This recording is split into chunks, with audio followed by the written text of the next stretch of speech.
नमस्कार। आज हमारे सामने सामान्य ज्ञान से जुड़े कुछ बड़ी दिलचस्प दस्तावेज हैं। हाँ, तो चलिए इसी नजरिए से इन स्रोतों की गहराई में उतरते हैं और शुरुआत करते हैं कला और संस्कृति की दुनिया से। हाँ, जहाँ परंपराएं ही सबसे बड़े नियम होती हैं। पहला सवाल हरिप्रिया नंबूदरी से जुड़ा है कि वो किस भारतीय शास्त्रीय नृत्य की कलाकार हैं, और जवाब है कथकली। कथकली। स्रोत में मृणालिनी साराभाई और कृष्णन कुट्टी जैसे बड़े नाम भी कथकली से ही जोड़े गए हैं, लेकिन ये सिर्फ एक नाम और एक नृत्य शैली से कहीं ज्यादा है ना? बिल्कुल, कथकली सिर्फ डांस नहीं है, ये एक तरह का डांस ड्रामा है। अच्छा। जिसमें चेहरे के हाव भाव, मेकअप, वेशभूषा, इन सब की एक विस्तृत दुनिया है।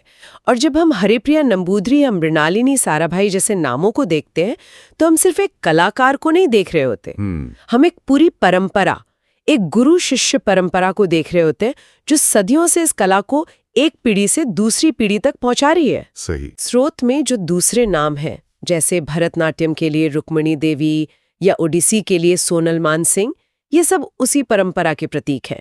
हर नृत्य शैली के अपने अलिखित नियम हैं, अपनी एक भाषा है। मतलब ये एक सांस्कृतिक डीएनए की तरह है जो एक पीढ़ी से दूसरे में जाता है। हाँ, कह सकते हैं। इसी तरह का एक सांस्कृतिक जुड़ाव हमारे पड़ोसी देशों के साथ भी दिखता है। एक सवाल है कि दशई और त्योहार किस पड़ोसी देश में मनाए जाते हैं? और जवाब है नेपाल। हाँ, और ये सवाल हमें याद दिलाता है कि सीमाएं भले ही नक्शों पर खींच गई हों, लेकिन संस्कृति और आस्था की जड़ें बहुत गहरी होती हैं। दशई, जिसे हम भारत में दशहरा कहते हैं, और तिहार जो दिवाली जैसा है, ये त्योहार साझा विरासत का सबूत है। स्रोत में कुछ और जगहों का भी जिक्र है, जैसे पाकिस्तान में कटासराज मंदिर, हाँ, मैंने भी पढ़ा, और श्रीलंका में मुन्नेश्वरम मंदिर। ये सिर्फ पूजा की जगह नहीं है, ये वो पुल है जो लोगों को और इतिहास को जोड़ते हैं। ये दिखाते हैं कि सांस्कृतिक नियम राजनीतिक सीमाओं से कहीं ज्यादा मजबूत होते हैं। बिल्कुल। और ये नियम हमारे पहनावे में भी झलकते हैं। एक सवाल पारंपरिक पोशाकों पर है। इसमें बताया गया है कि असम की मेखला चादर और त्रिपुरा की रिसा और रिकुतु पारंपरिक पोशाकें हैं, और ये कथन सही है। और यहाँ हर पोशाक एक पहचान है, एक कहानी है। स्रोत में महाराष्ट्र की नौवारी साड़ी, ओडिशा की संबलपुरी और तमिलनाडु की कांजीवरम का भी जिक्र है। ये सिर्फ कपड़े नहीं है। नहीं। कांजीवरम साड़ी को बनाने का तरीका, उसके मोटिव्स, ये सब पीढ़ियों से चले आ रहे नियम हैं। कसावू, जो केरल का पारंपरिक परिधान है, उसकी सादगी और गोल्डन बॉर्डर वहाँ की संस्कृति को दर्शाता है। तो ये परिधान असल में उस क्षेत्र के इतिहास और पहचान के अलिखित नियम हैं। तो संस्कृति के इन अनलिखे नियमों से अब हम खेल की दुनिया के बिल्कुल साफ और लिखे हुए नियमों की तरफ बढ़ते हैं। चलिए। टेनिस से जुड़ा एक सवाल है कि एक सेट जीतने के लिए एक मुमकिन स्कोर क्या हो सकता है? दिए गए विकल्पों में से एक है 6-4। हाँ, ये एक सीधा नियम है, लेकिन इसी नियम के दायरे में ही खेल की सारी रणनीति बनती है। लेकिन इससे भी ज्यादा दिलचस्प बात जो स्रोत में है, वो है ग्रैंड स्लैम टूर्नामेंट्स के बारे में। हाँ। विंबलडन घास पर, फ्रेंच ओपन मिट्टी पर और यूएस और ऑस्ट्रेलियन ओपन हार्ड कोर्ट पर खेले जाते हैं। ये सिर्फ अलग अलग सतहें नहीं हैं, ये खेल को पूरी तरह बदल देती हैं। आप कह रहे हैं कि सतह बदलने से नियम तो वही रहते हैं, पर खेल का अंदाज बदल जाता है? हाँ, वो कैसे? बिल्कुल। सोचिए, विंबलडन की घास पर गेंद फिसलती है और तेजी से नीचे रहते हुए आती है। अच्छा। यहाँ लंबे कद के जोरदार सर्विस करने वाले खिलाड़ी फायदे में रहते हैं। खेल तेज होता है, पॉइंट्स छोटे होते हैं। लेकिन पेरिस के लाल क्ले कोर्ट पर गेंद धीमी हो जाती है और ऊंचा उछलती है। यहाँ ताकत से ज्यादा सहनशक्ति और धैर्य का खेल है। रैलियां लंबी चलती हैं, तो कोर्ट की सतह एक तरह से खेल का चरित्र तय कर देती है। नियम वही, पर खेल की आत्मा बदल जाती है। ये तो कमाल की बात है। अब टेबल टेनिस पर आते हैं। यहाँ टेबल की लंबाई 274 सेंटीमीटर बताई गई है, और एक मजेदार तथ्य यह है कि इसकी गेंद का वजन सिर्फ 2.7 ग्राम होता है। सिर्फ 2.7 ग्राम? हाँ, एक कागज से भी हल्का। इतनी हल्की गेंद से इतना तेज खेल कैसे हो सकता है? यही तो इस खेल का जादू है। क्योंकि गेंद इतनी हल्की है, खिलाड़ी को उसे गति देने के लिए सिर्फ ताकत नहीं, बल्कि कलाई का बेहतरीन इस्तेमाल और स्पिन की समझ चाहिए। अच्छा। यहाँ हवा का प्रतिरोध भी एक बड़ा फैक्टर बन जाता है। ये 2.7 ग्राम की गेंद सेकंड के 100वें हिस्से में पासा पलट सकती है। और जो टेबल की और नेट की सटीक माप दी गई है वो ये सुनिश्चित करती है कि बीजिंग में खेला गया मैच और दिल्ली में खेला गया मैच एक ही नियमों और शर्तों पर हो। यही मतलब मानकीकरण खेल को वैश्विक बनाता है। और खेल सिर्फ व्यक्तिगत नहीं होते, टीमों की भी अपनी एक संरचना और नियम होते हैं। जैसे आइस हॉकी में एक टीम में 6 खिलाड़ी होते हैं, 6। वहीं बास्केटबॉल में 5 और कबड्डी और वाटर पोलो में 7-7 खिलाड़ी। और खिलाड़ियों की ये संख्या हर खेल की रणनीति को तय करती है। 6 खिलाड़ियों वाली आइस हॉकी में तेजी और लगातार मूवमेंट चाहिए, जबकि 15 खिलाड़ियों वाले रग्बी में शारीरिक ताकत और एक यूनिट के तौर पर आगे बढ़ना जरूरी है। सही बात है। स्रोत में जो देशों के राष्ट्रीय खेलों की सूची है वो भी बहुत कुछ कहती है। जैसे कनाडा के लिए आइस हॉकी सिर्फ एक खेल नहीं, उनकी पहचान का हिस्सा है, क्योंकि वहां की ज्योग्राफी और मौसम इसके अनुकूल हैं। चीन का टेबल टेनिस चुनना दिखाता है कि वो एक ऐसे खेल को महत्व देते हैं जिसमें फुर्ती और तकनीक की जरूरत हो, न कि बहुत ज्यादा जगह की। खेल के नियम और खिलाड़ियों का जज्बा, ये दोनों चीजें हमें अक्सर खिलाड़ियों की आत्मकथाओं में देखने को मिलती हैं। बिल्कुल। एक सवाल है कि मिताली राज की आत्मकथा का नाम क्या है? जवाब है अनगार्डेड। और ये शीर्षक अपने आप में बहुत कुछ कहता है। अनगार्डेड यानी बिना किसी बचाव के खुलकर अपनी बात कहना। स्रोत में और भी नाम है, जैसे मैरी कॉम की अनब्रेकेबल, मारिया शारापोवा की अनस्टॉपेबल या सानिया मिर्जा की एस अगेंस्ट ऑड्स। ये नाम सिर्फ किताबें नहीं बल्कि इन खिलाड़ियों के जीवन के नियम, उनके सिद्धांत बन जाते हैं। अच्छा। अनब्रेकेबल यानी मैं टूट नहीं सकती चाहे कितनी भी मुश्किलें आएं। ये शब्द उनके करियर का सार है। मतलब ये उनकी जिंदगी की पर्सनल रूल बुक है। हाँ, एक तरह से। इन व्यक्तिगत नियमों से अब हम एक देश की सबसे बड़ी रूल बुक यानी संविधान की तरफ आते हैं। चलिए। एक सवाल है कि प्रधानमंत्री की अध्यक्षता में राष्ट्रपति को सलाह देने के लिए कौन सी संस्था होती है? जवाब है मंत्रिपरिषद, जिसका जिक्र अनुच्छेद 74 में है। हाँ, और ये भारतीय लोकतंत्र का एक बुनियादी नियम है। राष्ट्रपति राष्ट्र के प्रमुख है, लेकिन वास्तविक शक्ति जनता द्वारा चुनी गई सरकार यानी मंत्रिपरिषद के पास होती है, जिसका नेतृत्व प्रधानमंत्री करते हैं। अनुच्छेद 75 इसे और साफ करता है। इसमें एक बहुत महत्वपूर्ण नियम है कि मंत्रिपरिषद का आकार लोकसभा के कुल सदस्यों के 15% से ज्यादा नहीं हो सकता। ये 15% वाली सीमा क्यों जरूरी है? ये बहुत बहुत जरूरी है।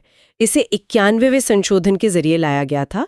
पहले क्या होता था कि सरकारें बहुमत बनाए रखने के लिए बहुत सारे सांसदों को मंत्री बना देती थीं। अच्छा, मतलब एक तरह की सौदेबाजी। बिल्कुल। इससे सरकारी खजाने पर बोझ तो पड़ता ही था, साथ ही ये एक तरह की राजनीतिक सौदेबाजी बन गई थी। ये 15% का नियम सरकार को ज्यादा कुशल बनाता है और इस तरह की राजनीतिक मजबूरियों पर लगाम लगाता है। तो ये शासन को स्थिर रखने का एक मजबूत नियम है। हाँ। और नियमों को लागू करने और उनकी व्याख्या करने के लिए कानूनी सलाहकार भी होते हैं। भारत के महान न्यायवादी पर एक सवाल है जिसमें पूछा गया है कि कौन सा कथन गलत है।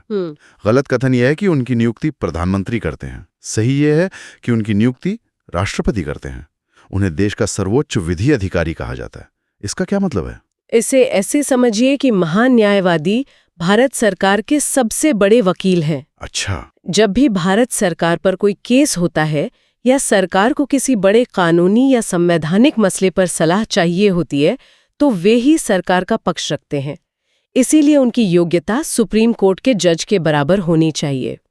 वो संसद की कार्यवाही में हिस्सा ले सकते हैं, बोल सकते हैं, लेकिन वोट नहीं कर सकते। अच्छा, वोट नहीं कर सकते? नहीं, वो सरकार और न्यायपालिका के बीच एक बहुत महत्वपूर्ण कड़ी है। वो देश के कानूनी कवच की तरह हैं। और जब संविधान के नियमों की व्याख्या की बात आती है तो केशवानंद भारती मामले से बड़ा कोई मामला नहीं है। कोई नहीं। सवाल है कि इस मामले में सुप्रीम कोर्ट ने क्या फैसला दिया, और जवाब है कि संसद संविधान में संशोधन तो कर सकती है, लेकिन उसके मूल ढांचे को नहीं बदल सकती। ये मूल ढांचा या बेसिक स्ट्रक्चर आखिर है क्या? ये भारतीय लोकतंत्र के इतिहास का सबसे महत्वपूर्ण फैसला है। हुआ ये था कि सरकार और संसद का मानना था कि उनके पास संविधान की किसी भी हिस्से को बदलने की असीमित शक्ति है। अच्छा। इस पर एक बड़ी बहस छिड़ी। क्या एक बहुमत वाली सरकार संविधान की आत्मा को ही बदल सकती है? क्या वो लोकतंत्र को हटाकर तानाशाही ला सकती है या धर्मनिरपेक्षता को खत्म कर सकती है? ये तो बहुत बड़ा सवाल है। बिल्कुल। और इसी सवाल के जवाब में सुप्रीम कोर्ट ने मूल ढांचे का सिद्धांत दिया। उन्होंने कहा, आप घर में फर्नीचर बदल सकते हैं, दीवारों पर नया रंग कर सकते हैं, लेकिन आप घर की नींव को नहीं तोड़ सकते। वाह। ये नींव ही संविधान मूल ढांचा है, जैसे लोकतंत्र, शक्तियों का बंटवारा, कानून का शासन और नागरिकों के मौलिक अधिकार। इस एक फैसले ने संसद की शक्तियों पर एक लक्ष्मण रेखा खींच दी और ये सुनिश्चित किया कि संविधान की आत्मा हमेशा सुरक्षित रहे। तो ये नियम बनाने वालों पर भी एक नियम लगाने जैसा था। बिल्कुल। चलिए अब इतिहास की तरफ मुड़ते हैं, जहां नियम अक्सर सत्ता की लड़ाई में टूट जाते हैं। मुगल काल का एक सवाल है कि शाहजहां ने शाह बुलंद इकबाल की उपाधि किसे दी थी? जवाब है उनके सबसे बड़े बेटे दारा शिकोह को। शाह बुलंद इकबाल यानी ऊंचे भाग्य वाला राजा। ये उपाधि देकर शाहजहां ने एक तरह से इशारा कर दिया था कि वो दारा को अपना उत्तराधिकारी बनाना चाहते हैं। दारा शिकोह एक विद्वान थे। उन्हें लघु अकबर भी कहा जाता था, क्योंकि वो भी अकबर की तरह उदार और सभी धर्मों का सम्मान करने वाले थे। उन्होंने उपनिषदों का फारसी में अनुवाद भी करवाया। लेकिन मुगल साम्राज्य में उत्तराधिकार का कोई स्पष्ट नियम नहीं था। यहाँ एक ही नियम चलता था, तख्त या ताबूत। यानी या तो सिंहासन मिलेगा या मौत। बिल्कुल। और इसी वजह से उत्तराधिकार का वो भयानक युद्ध हुआ। जी। स्रोत में उन युद्धों का जो क्रम दिया गया है, बहादुरपुर, धर्मत, सामूगढ़, ये सिर्फ लड़ाइयों के नाम नहीं है। ये एक भाई द्वारा दूसरे भाइयों के खून से लिखी गई सत्ता की कहानी है। दारा शिकोह को उपाधि तो मिली, लेकिन सत्ता नहीं। सत्ता मिली औरंगजेब को, जो सैन्य रणनीति में कहीं ज्यादा क्रूर और कुशल था। यह दिखाता है कि जब नियमों की व्यवस्था कमजोर हो तो सिर्फ ताकत ही मायने रखती है। और औरंगजेब ने सत्ता हासिल करने के बाद अपनी बहन जहां आरा को साहिबात तो जमानी की उपाधि दी। ये दिलचस्प है, एक तरफ भाइयों की हत्या और दूसरी तरफ बहन को इतना बड़ा सम्मान। ये उस दौर की राजनीति का विरोधाभास दिखाता है।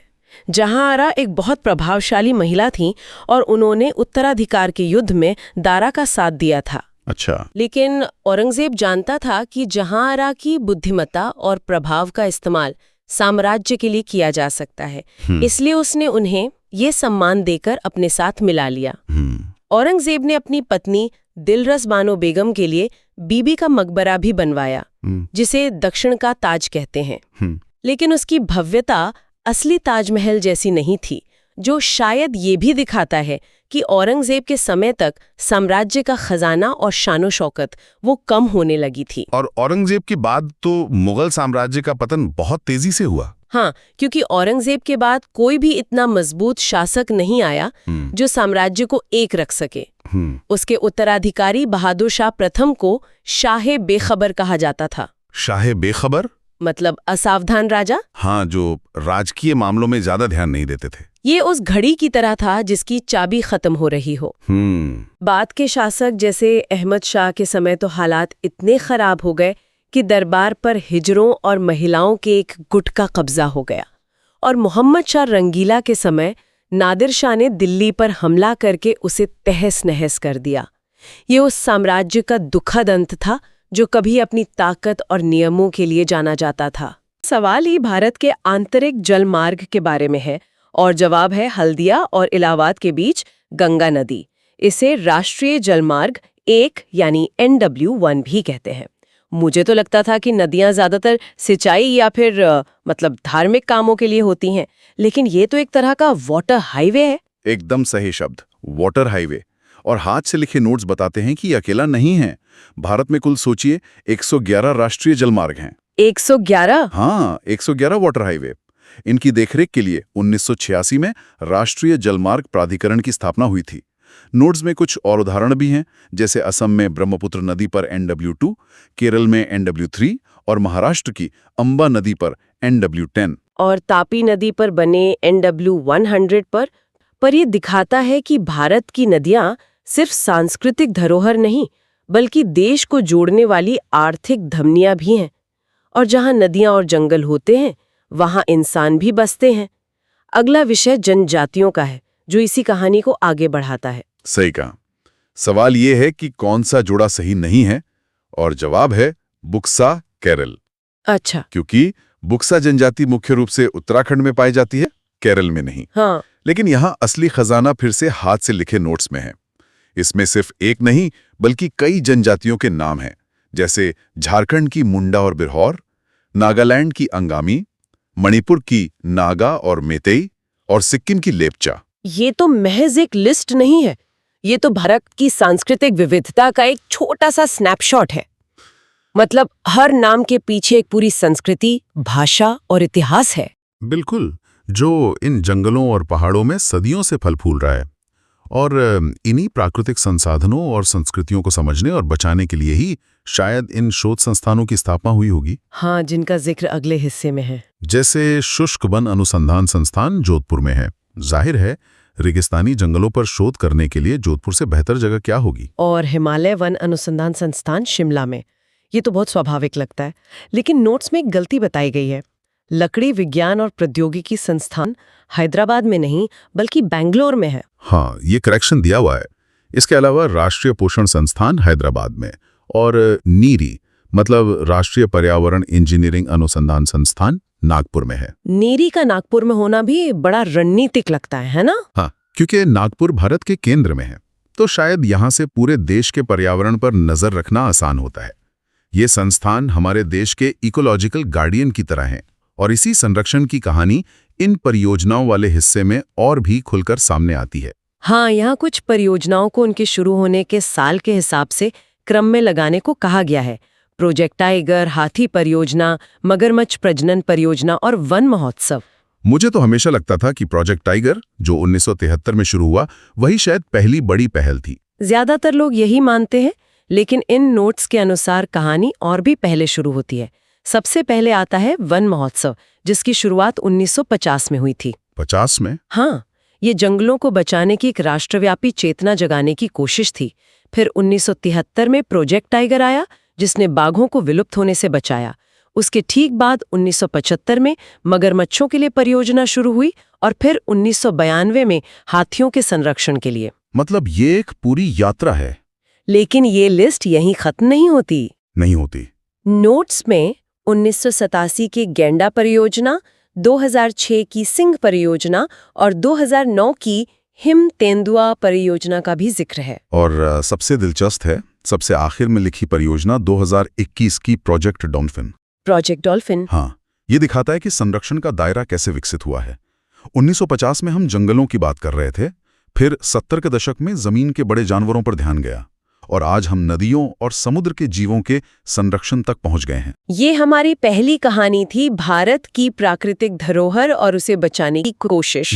बहुत खूब। तो हमने देखा कि भारत अपनी प्राकृतिक संपदा को कैसे समझ रहा है और बचा रहा है। अब इन नोट्स की दूसरी कहानी पर चलते हैं। भारत ने इन संसाधनों का इस्तेमाल करके अपनी अर्थव्यवस्था को कैसे बदला, और इसकी शुरुआत होती है क्रांतियों वाले हिस्से से। हाँ, यहाँ सुनहरी क्रांति या गोल्डन रेवोल्यूशन का सवाल है, जिसका संबंध बागवानी से है। लेकिन इसके साथ जो लिस्ट दी है वो भारत के आर्थिक इतिहास का सार है। श्वेत क्रांति यानी दुग्ध उत्पादन, ये सिर्फ एक तथ्य नहीं है, ये एक आंदोलन था। अमूल वाला? बिल्कुल। इसने भारत को दूध की कमी वाले देश से दुनिया का सबसे बड़ा दूध उत्पादक बना दिया। मैंने हरित और श्वेत क्रांति के बारे में तो सुना है, लेकिन गुलाबी, लाल और काली क्रांति, ये मेरे लिए नहीं है। ये सब भारत की आत्मनिर्भरता की कहानी के अलग अलग अध्याय हैं। नीली क्रांति ने हमारी विशाल तटरेखा की क्षमता को उजागर किया और मछली उत्पादन बढ़ाया। गुलाबी क्रांति प्याज और झींगा उत्पादन से जुड़ी है। लाल क्रांति मांस और टमाटर के लिए, रजत क्रांति अंडों के लिए, और काली क्रांति वो पेट्रोलियम के लिए है। अच्छा, पेट्रोलियम? हाँ, ये नाम दिखाते हैं कि कैसे हर क्षेत्र में आत्मनिर्भर बनने के लिए एक मिशन की तरह काम किया गया। यानी ये सिर्फ क्रांतियां नहीं बल्कि भारत की खाद्य और ऊर्जा सुरक्षा के रणनीतिक मिशन थे। अब यहाँ से कहानी आर्थिक नीति की ओर मुड़ती है और बात आती है आरबीआई की, सवाल है कि मौद्रिक नीति कौन तैयार करता है, और जवाब है आरबीआई के गवर्नर। हाँ, लेकिन नोट्स हमें बताते हैं कि ये सिर्फ एक व्यक्ति का फैसला नहीं है। 2016 में एक मौद्रिक नीति समिति बनाई गई, अच्छा, जिसमें 6 सदस्य होते हैं, 3 आरबीआई से और 3 सरकार द्वारा नियुक्त। ये टीम मिलकर तय करती है कि ब्याज दरें क्या होंगी, ताकि महंगाई भी काबू में रहे और देश की आर्थिक ग्रोथ भी न रुके। ये एक बहुत ही संतुलित काम है। बिल्कुल। और इसी संतुलन को समझने के लिए शायद मुद्रा आपूर्ति को मापने के तरीके भी दिए गए हैं। M1, M2, M3, M4। M3 सबसे आम तरीका है, ऐसा लिखा है। पर इसका मतलब क्या है? ये M1 या M4 से अलग कैसे है? बहुत अच्छा सवाल है। इसे ऐसे समझिए, M1 वो पैसा है जो आपकी जेब में या आपके सेविंग अकाउंट में है, जिसे आप तुरंत खर्च कर सकते हैं। ठीक है। इसे संकीर्ण मुद्रा या नैरो मनी कहते हैं। लेकिन M3 में इसके साथ साथ बैंकों में रखी आपकी फिक्स डिपॉजिट जैसी चीजें भी शामिल हो जाती हैं। ओह, तो वो भी? हाँ, इसीलिए इसे व्यापक मुद्रा या ब्रॉड मनी कहते हैं। और आरबीआई इसका इस्तेमाल इसलिए करता है क्योंकि ये दिखाता है कि अर्थव्यवस्था में असल में कुल कितना पैसा घूम रहा है, सिर्फ वो नहीं जो तुरंत खर्च हो सकता। ये तो बहुत आसान तरीके से समझ आ गया। अब कुछ ऐसे शब्द हैं जो हम रोज सुनते हैं, जैसे NBFC। इसका पूरा नाम है नॉन बैंकिंग फाइनेंशियल कंपनी। पर ये बैंक से अलग कैसे है? एक NBFC आपको लोन दे सकती है, ठीक बैंक की तरह, लेकिन ये आपसे उस तरह डिपॉजिट नहीं ले सकती जैसे आप अपने सेविंग या करंट अकाउंट में रखते हैं। अच्छा, ये फर्क है। हाँ, इसीलिए इन्हें नॉन बैंकिंग कहा जाता है। और इसी के साथ नोट्स में आज की डिजिटल अर्थव्यवस्था का पूरा कह सकते हैं शब्दकोश दिया गया। Bhim, RTGS, NEFT, NPCI, IFSC और CBIL, ये वो नाम है जिसे सुनकर लोन लेने वाले हर इंसान की धड़कनें बढ़ जाती हैं। बिल्कुल, ये हमारी वित्तीय रिपोर्ट कार्ड की तरह है। और ये सारे शब्द भीम, UPI, NEFT ये दिखाते हैं कि अब हमारी जेब में बटुए से ज्यादा तकनीक है। इन सब के पीछे NPCI जैसी संस्था का हाथ है, जिसने भारत में डिजिटल पेमेंट की क्रांति ला दी। और इस आर्थिक कहानी का आखिरी हिस्सा उन योजनाओं से जुड़ा है जो सीधे आम आदमी, खासकर किसानों तक पहुंचती हैं, जैसे प्रधानमंत्री फसल बीमा योजना। जी, इसमें मुआवजे के 3 स्तर हैं, 70%, 80% और 90%। हाँ, और नोट्स में प्रीमियम की दरें भी दी गई हैं, जो बहुत कम है। खरीफ फसलों के लिए सिर्फ 2%, रबी के लिए 1.5% और बागवानी के लिए 5%। बस इतना? हाँ, बाकी का सारा प्रीमियम सरकार देती है ताकि किसानों पर बोझ ना पड़े। इसके साथ ही PM किसान सम्मान निधि, कृषि सिंचाई योजना और PM कुसुम जैसी योजनाएं भी हैं, जो दिखाती हैं कि कृषि क्षेत्र को हर तरफ से समर्थन देने की कोशिश की जा रही है। तो ये थी हमारी दूसरी कहानी, कृषि क्रांतियों से शुरू होकर डिजिटल बैंकिंग और किसान योजनाओं तक का आर्थिक सफर। अब इन नोट्स के तीसरे और आखिरी हिस्से पर चलते हैं, जो विज्ञान की दुनिया से जुड़ा है। यहाँ कुछ ऐसी बातें हैं जो हमारे चारों ओर मौजूद हैं, पर हम उन पर ध्यान नहीं देते। जैसे कि विद्युत चुंबकीय तरंगें। सुनने में बहुत तकनीकी लगता है ना? हाँ, बिल्कुल। लेकिन नोट्स बताते हैं कि हम इनसे घिरे हुए हैं। रेडियो तरंगे हमारे सेलुलर फोन चलाती हैं, माइक्रोवेव का इस्तेमाल विमानों के रडार सिस्टम में होता है, और हमारे किचन में खाना गर्म करने के लिए भी। हाँ, वो भी।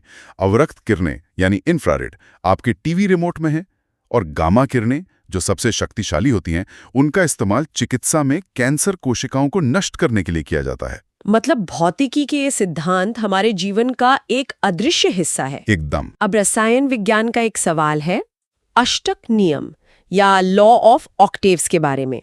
इसकी खोज जॉन न्यूलैंड्स ने की थी और इसकी तुलना संगीत के सप्तक से की गई है।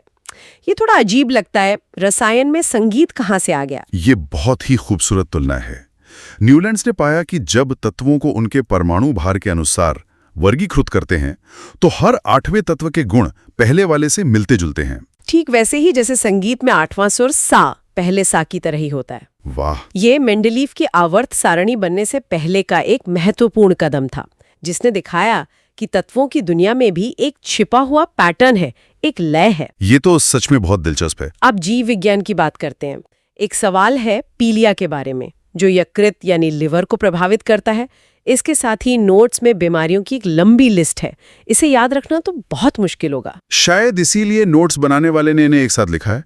हम इन्हें समूह में बांटकर देख सकते हैं। कैसे? जैसे मस्तिष्क को प्रभावित करने वाली बीमारियां हैं मेनिंजाइटिस और अल्जाइमर।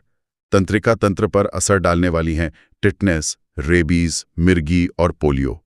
अच्छा, अंग के हिसाब से। हाँ, मसूड़ों से जुड़ी हैं पायरिया और स्कर्वी, और आंखों से जुड़ी हैं ट्रैकोमा और ग्लूकोमा। इस तरह देखने पर यह एक लिस्ट नहीं, बल्कि शरीर के अलग-अलग हिस्सों का एक मेडिकल मैप बन जाता है। ये तरीका काफी बेहतर है। और आज का आखिरी सवाल वनस्पति जगत से है। सबसे प्रमुख वनस्पति कौन सा है? जवाब है एंजियोस्पर्म। ये नाम मैंने पहले भी सुना है, पर जिम्नोस्पर्म, टेरिडोफाइट्स, ये सब क्या है? नोट्स में इसका बहुत सरल जवाब है। एंजियोस्पर्म मतलब वो सारे पौधे जिन पर हम फूल देखते हैं, आम, गुलाब, गेंदा, सब कुछ। अच्छा, फूल वाले पौधे। हाँ, आपके बगीचे से लेकर खेतों तक ज्यादातर हरियाली एंजियोस्पर्म ही है। और जिम्नोस्पर्म वो होते हैं जिनके बीज नग्न होते हैं, यानी फल के अंदर बंद नहीं होते। जैसे चीड़ के पेड़ पर लगने वाले पाइन कोन होते हैं ना, हाँ, सीधे बीज का घर है। इसीलिए एंजियोस्पर्म यानी फूल वाले पौधे ही धरती पर सबसे प्रमुख हैं। तो ये थी हमारी आज की यात्रा, जो परीक्षा के कुछ पन्नों से शुरू हुई और हमें भारत की 3 कहानियों तक ले गई। प्रकृति के संरक्षण की कहानी, आर्थिक आत्मनिर्भरता की कहानी और हमारे जीवन में छिपे विज्ञान की कहानी। हमने देखा कि कैसे ये अलग-अलग तथ्य एक साथ मिलकर एक बड़ी और सार्थक तस्वीर बनाते हैं। बिल्कुल। और हमने ये भी देखा कि कैसे हर चीज विकसित हो रही है। वन्यजीव संरक्षण की सोच 1950 के जंगलों से शुरू होकर आज डॉल्फिन जैसे जलीय जीवों तक पहुंच गई है। अर्थव्यवस्था की कहानी खेतों की क्रांति से शुरू होकर हमारी जेब में मौजूद डिजिटल पेमेंट तक आ गई है। ये निरंतर विकास और अनुकूलन ही इन सभी कहानियों का सार है। और ये सोचने पे मजबूर करता है कि अगला विकास क्या होगा, संरक्षण का अगला मोर्चा क्या होगा। क्या ये डिजिटल दुनिया में हमारे डेटा की सुरक्षा होगी, या शायद सूचना के इस शोर में सही ज्ञान को ही लुप्त होने से बचाने की लड़ाई? इस विचार के साथ आज के लिए बस इतना ही।